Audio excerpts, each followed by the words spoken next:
transmissões diretamente do canal no YouTube da Liga de Psicologia e Neurociências do Instituto de Psicologia da UERJ, tá? A gente vai utilizar esse canal como divulgação não só dos nossos encontros, né, os nossos seminários semanais, né, nos quais a gente sempre vai discutir, debater, né, um aluno vai apresentar um trabalho, né, um artigo científico, que é o foco do nosso interesse atual, né, que a gente está estudando, né, e atualmente seria essa questão da carga cognitiva na memória de trabalho, o impacto disso no mundo moderno, né? A gente vem discutindo isso bastante, né? Então a gente vai utilizar esse canal para fazer essas apresentações, vão ficar registradas, e também mensalmente a gente vai trazer especialistas da área de interseção entre psicologia e neurociências para trazer o seu conhecimento, a sua experiência, o seu trabalho, para a gente divulgar não só para os alunos da Liga, mas também para toda a comunidade uergiana e a comunidade de uma forma geral, né, com o objetivo de divulgação científica, tá? A nossa Liga é formada por estudantes da psicologia da UERJ, tá? Nós temos a Dayana, a Raquel, a Luana, a Jade, a Aressa, o Anderson, a Gabriela e a Mari. E eu sou o professor supervisor de todos os trabalhos. Tá? Hoje a Raquel ela vai apresentar para a gente um artigo chamado Decorative Animations Impair Recall and are Source of Extraneous Cognitive Load. Desculpe aí meu sotaque muito carregado, porque falta prática, né? Quer dizer, um longo tempo que não tem prática, né? E esse artigo está nesse contexto dos estudos científicos, né, dos limites da memória de trabalho, que é a nossa memória de presença, né, de raciocínio, de prestar atenção, memória atencional e fazer operações, tá? E obviamente, essa memória, ao contrário da memória de longo prazo, ela não é infinita, né? A memória de longo prazo não tem limite conhecido. Quando você estiver vivo, você pode fazer novas associações. Agora, a memória de trabalho, ela é razoavelmente limitada, né, e está, assim, esses limites estão sendo delineados e no mundo real a gente está vendo que eles estão sendo desafiados, tá? Então agora a Raquel pode apresentar para a gente. Raquel, obrigado. Nada. Bom dia, gente, bom dia a todos, meu nome é Raquel, vou apresentar aqui o artigo, vou compartilhar a tela aqui para vocês verem a minha apresentação.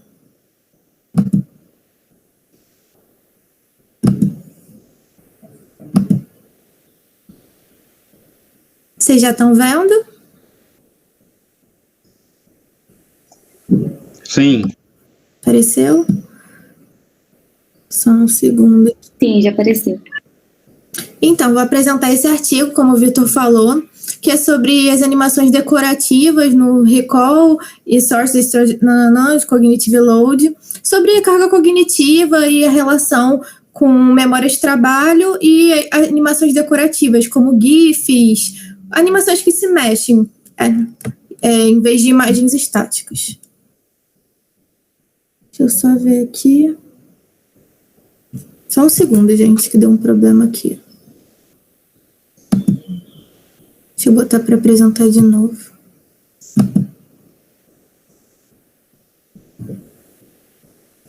Agora foi. Então, para a gente começar a falar sobre esse tema, a gente tem que retomar, como o Vitor estava falando, sobre memória, principalmente memória de trabalho. Então, eu trouxe aqui para vocês três fases, três formas de memória que o Atkinson e Shiffrin vão falar em 1968, que é quando a gente começa a falar sobre memória de trabalho.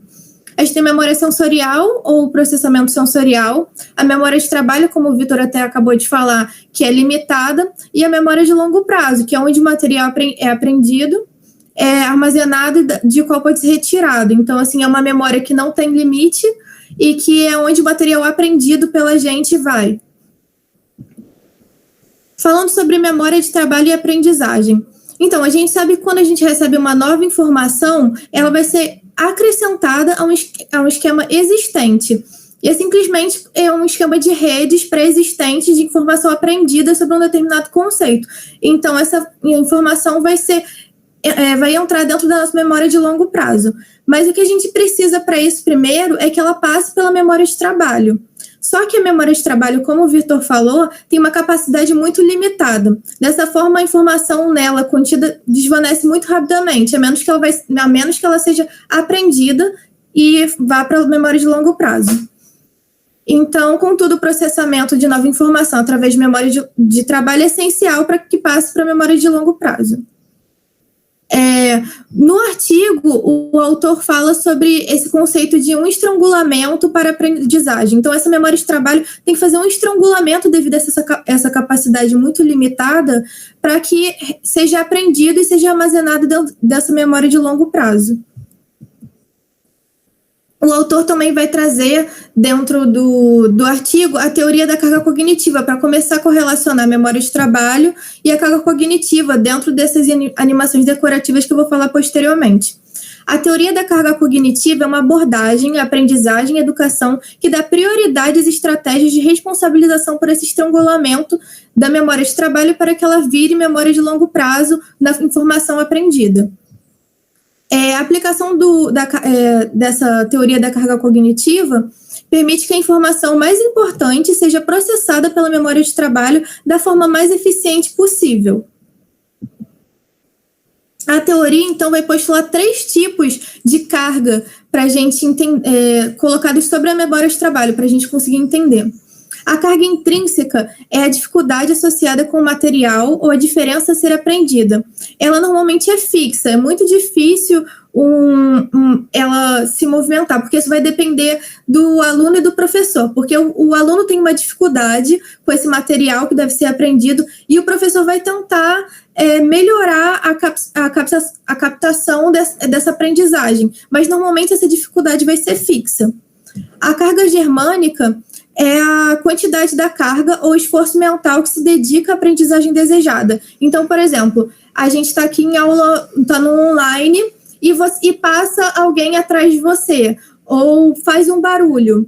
Uma pessoa que está 100% concentrada, ela vai ter menos dificuldade,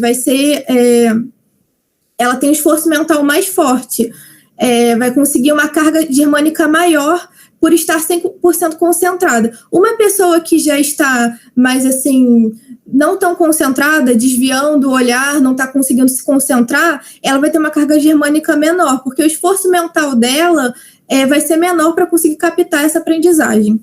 Já a carga estranha, que é o que interessa mais a gente, seria já essas distrações, né, que tem. Então, a carga germânica que não está relacionada com a desejada aprendizagem. Exemplos simples de carga estranha normalmente estão em formas de distrações. Então, por exemplo, como eu falei antes, a carga germânica ela tenta esse esforço mental para prestar atenção. Já a estranha seria a carga extra que está ao redor. Então, passou alguém, é uma distração, seria essa carga estranha. Fez um barulho de obra, por exemplo, seria carga estranha, para distrair você de aprender esse material que você precisa para aprender. E a aprendizagem, como é que ela vai ser prejudicada, né? Uma quantidade significativa de carga estranha pode provir da concepção instrucional. Então, pode ser questão do professor. O professor irá ensinar alguma coisa para o aluno, mas às vezes vai desviar do assunto. E aí vai gerar uma carga estranha. A gente está falando, por exemplo, de matemática e ele começa a falar de um outro assunto. Seria uma carga estranha. Assim, um educador, como é visto, ele pode, então, melhorar a sua prática de aprendizagem para os alunos, focando o máximo possível dentro do assunto falado, podendo remeter o assunto até de outras formas, não só simplificando dentro do material dado pela escola, por exemplo, mas retomando o assunto com outros assuntos, pegando e fazendo conexões e não fugindo do assunto virando uma carga estranha. Mas, além da carga estranha, a gente pode ter a aprendizagem prejudicada com a sobrecarga de memória de trabalho. Então, é preciso considerar isso também, além da carga estranha.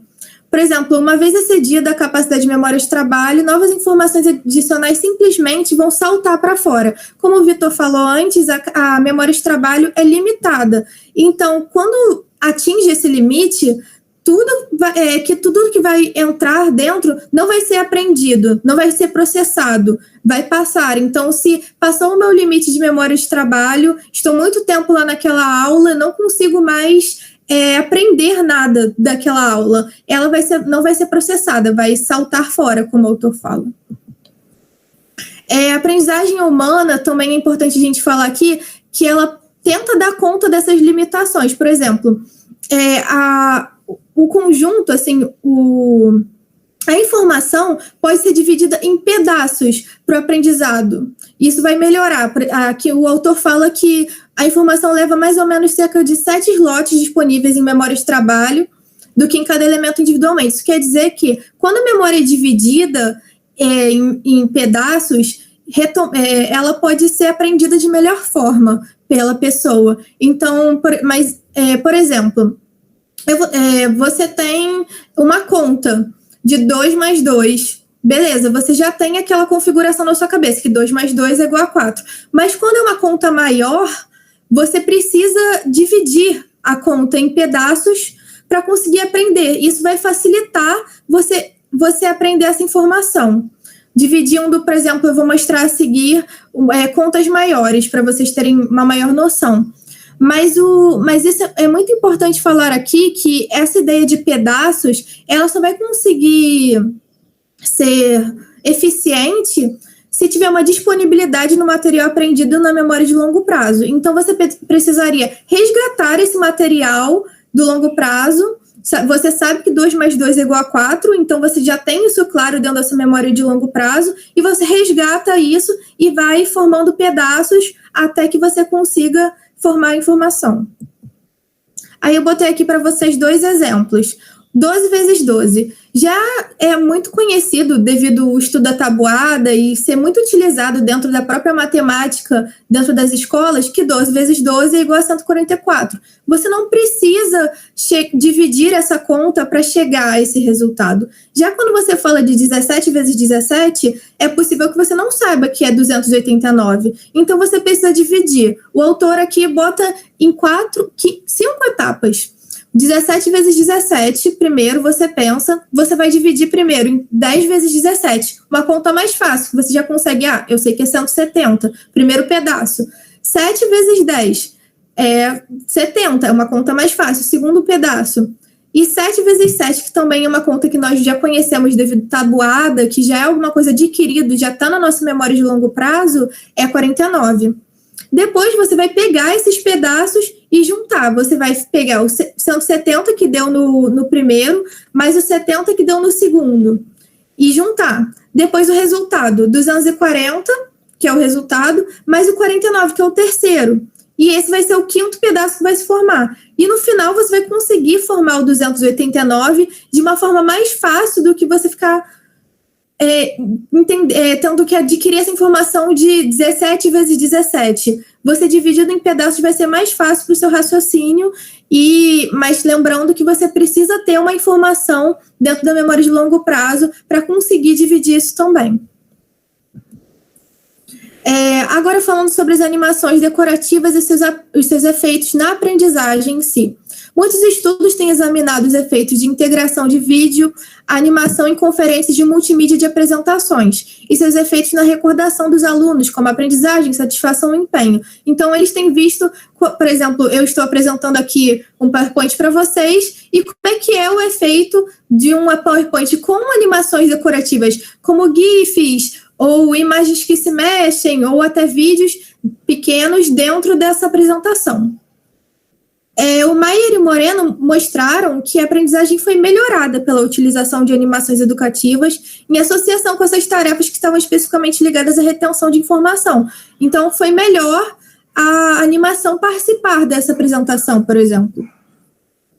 Eu trouxe aqui um exemplo para vocês, que foi do Williamson e Abraham, que eles fizeram essa pesquisa. Eles pegaram um grupo de participantes que viu uma animação com áudio, explicando um trajeto de um caminho de um complexo químico, e pegaram um outro grupo controle que ouviu apenas a descrição do áudio, um com a animação e outro só com a descrição do áudio. Os participantes que viram a animação foram posteriormente melhor num teste realizado, enquanto os participantes que só ouviram a descrição do áudio foram pior em relação a esse desempenho. Então, a gente pode ver que eles conseguiram resultados demonstrando que as animações podem facilitar o aprendizado. No entanto, outros estudos também sugeriram que a utilização dessas animações não conduzem nenhuma vantagem acadêmica. De fato, podem prejudicar a aprendizagem em comparação a imagens fixas ou estáticas. Trouxe 2 exemplos para vocês. O Maier e outros, eles desenvolveram essa hipótese dos meios estáticos. Eles demonstraram na pesquisa deles que um aluno que tem uma folha de papel e uma imagem estática tem um desempenho melhor do que algo visto dentro de um vídeo ou numa apresentação de PowerPoint que tenha essa animação. O Tambers et al. Também descobriu que não havia diferença entre a utilização de animações, som, imagens fixas e texto para retratar essa ideia, levando em conta que talvez animações decorativas não tenham um efeito grande na aprendizagem, não colaborem para essa aprendizagem nos estudantes. Mas um fator comum nos estudos é que as animações podem melhorar a aprendizagem quando os estudantes são orientados a prestar atenção nelas. Então, aqui eu já trago para vocês uma divisão entre animações decorativas e animações sobre o material a ser aprendido. Animações decorativas são animações que estariam no PowerPoint decorando, realmente, que não fariam parte de um material, assim, estritamente um material. Não teria uma conta de matemática, por exemplo, sendo feita em animação para demonstrar algo. E as animações sobre esse material aprendido seria essa conta que estaria em animação. Então, tem diferença quando a gente pensa entre uma animação que está lá só para decorar um slide, por exemplo, e uma animação que está lá para colaborar, de certa forma, com o aprendizado, que é realmente a informação que o professor quer passar de forma animada. Aqui eu trago para vocês o efeito sedutor de detalhes, que é um efeito muito importante quando a gente fala sobre essas animações decorativas. Esse efeito fala sobre como é sedutor essa ideia das animações para os estudantes que estão aprendendo essa informação. Então, eles podem prejudicar tanto como melhorar essa aprendizagem. Assim, quanto mais interessantes foram os detalhes e relevantes, maior vai ser o déficit dessa aprendizagem. Isso já é algo que foi visto em 98 pelo Harper e Meyer. Que quanto mais interessante foram esses detalhes irrelevantes, quanto maior estiver exposto, quanto mais cores coloridas, maior vai ser o déficit dessa aprendizagem. Mas ainda não tem um consenso dizendo se um efeito, esse detalhe, essa animação decorativa, for algo que já é sedutora, né? For muito grande ou for muito animada, se ela pode melhorar essa aprendizagem. Como eu disse antes, tem essa diferença entre animações. Em relação a esses efeitos sedutores com a carga cognitiva, muitos autores estabelecem uma ligação entre detalhes sedutores, carga cognitiva ou sobrecarga cognitiva. 2 estudos demonstraram que o efeito dos detalhes sedutores é moderado pela carga cognitiva total. Detalhes sedutores prejudicam a aprendizagem em condições de carga elevada em comparação a baixo. Então, quando sua carga cognitiva é alta, o seu déficit, quando tiver efeitos sedutores, vai ser maior, em comparação a quando sua carga cognitiva é baixa, aí o déficit vai ser menor. Trouxe 2 estudos aqui para vocês entenderem mais sobre esse assunto. Um estudo demonstrou que os participantes experimentais com menor capacidade de memória de trabalho foram mais suscetíveis de tender a pormenores sedutores. Faz sentido, porque quando a gente pensa sobre a memória de trabalho, sobre uma pessoa que está com uma memória de trabalho mais baixa, já mais limitada, por exemplo, pode estar com mais dificuldade de continuar assistindo essa apresentação, por exemplo. Quando tem pormenores efeitos, né, quando tem essas animações sedutoras, esses efeitos sedutores que as animações vão gerar, é mais fácil para o estudante ver aqueles efeitos, prestar atenção neles, do que realmente aprender a matéria. E quanto mais sedutores esses efeitos, menos apreensão da matéria ele terá e mais ele conseguirá perceber o efeito, sendo ruim para a aprendizagem dele. Um estudo dos sítios de comunicação social descobriu que os GIFs, famosos GIFs, animados são mais envolventes do que outras formas de comunicação social. Sendo que, então, isso demonstra que realmente um estudante, quando tem um texto, como eu estou apresentando agora, se eu tivesse uma animação do lado, provavelmente ele estaria prestando mais atenção na animação do que no texto propriamente dito. Agora, falando sobre o estudo do artigo em si. Foi utilizada uma apresentação básica em Microsoft PowerPoint para testar se a adição de animações decorativas integradas resultam num efeito sedutor de detalhes na aprendizagem. O estudo queria testar, então, 3 hipóteses essenciais, assim, que foram discorridas durante essa elaboração que eu falei aqui para vocês.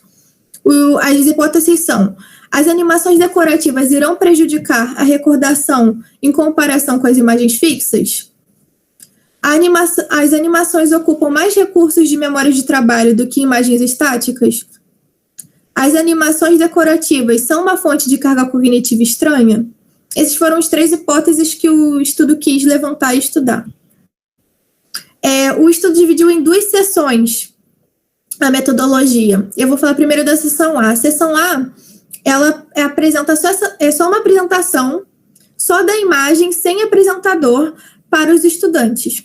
As instruções que eles recebem são: os estudantes veriam os seguintes slides durante 30 segundos e que deveriam tentar memorizar o máximo de informação possível de cada lâmina. Cada lâmina de conteúdo seria seguida de um branco durante 5 segundos. Em seguida, seria feita uma pergunta de múltipla escolha de 4 opções, apresentada durante 20 segundos para esses estudantes. No total, havia 8 slides de conteúdo, com uma imagem fixa ou uma animação decorativa presente, alternando cada dispositivo para 4 dispositivos depois de inverter. Já a seção B visava identificar a capacidade do aluno de recordar 10 imagens ou GIFs animados e depois avaliar o seu esforço mental sobre isso, com uma escala de 9 pontos, com essa escala de 9 pontos, onde 1 seria a escala mental extremamente baixa de esforço e o 9 seria um esforço mental extremamente elevado. As imagens da seção A não foram utilizadas na seção B, foram sessões divididas dentre elas.